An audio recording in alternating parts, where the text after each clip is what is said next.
Shopping time. Look at those shoes.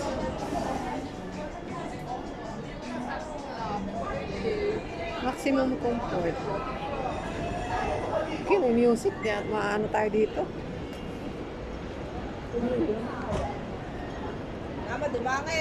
CPR tayo nito. Tawid tayo rito. Tawid tayo rito. Oh. Papuntang Harbor. Tapos mag-Jollibee po tayo. I-treat natin sarili natin sa Jollibee.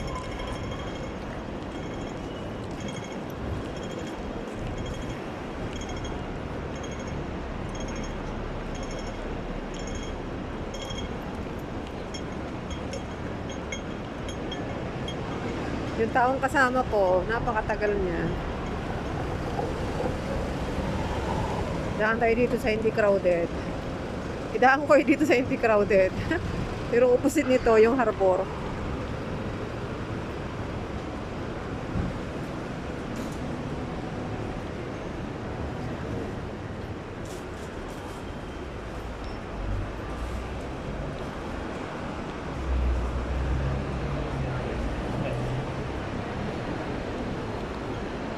Para kayong nasa Pilipinas nito, di ba?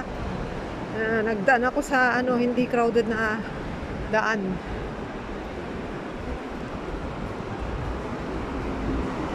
Ayan, dito na tayo sa busy street.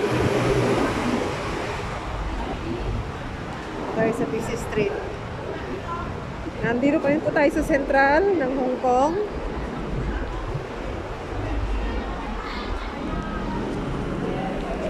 Central Hong Kong pa rin po tayo.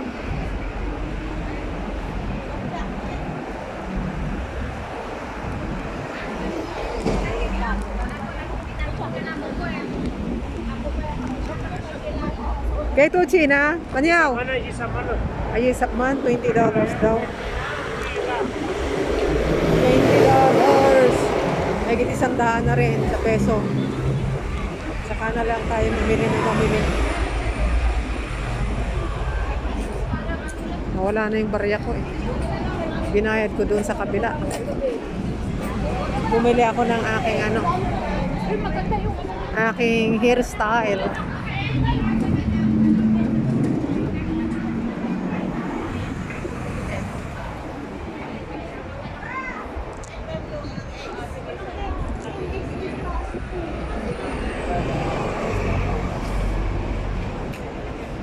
Ito naman tayo.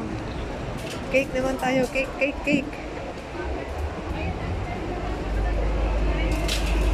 Sa cake naman tayo. Paano kaya itong mga to? Mahal naman, 50. Wow. 82, apat. 23, isa. Kaya ko namang gawin yun. Uy, naku po. Kung hindi lang ako kung si Lula lang hindi mahigpit sa paggamit ng oven, nako, magsasawa siyang kakain ng mga bake ko na tinapay. Sari-saring bake pastry.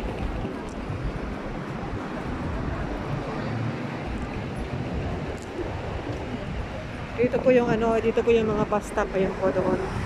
Papuntang Kowloon, papuntang South Central, North Central, South and North ng Hong Kong side. And as well, there is Kowloon side. I don't think so. Walang Kowloon side. Dito ang mga Kowloon side. This area.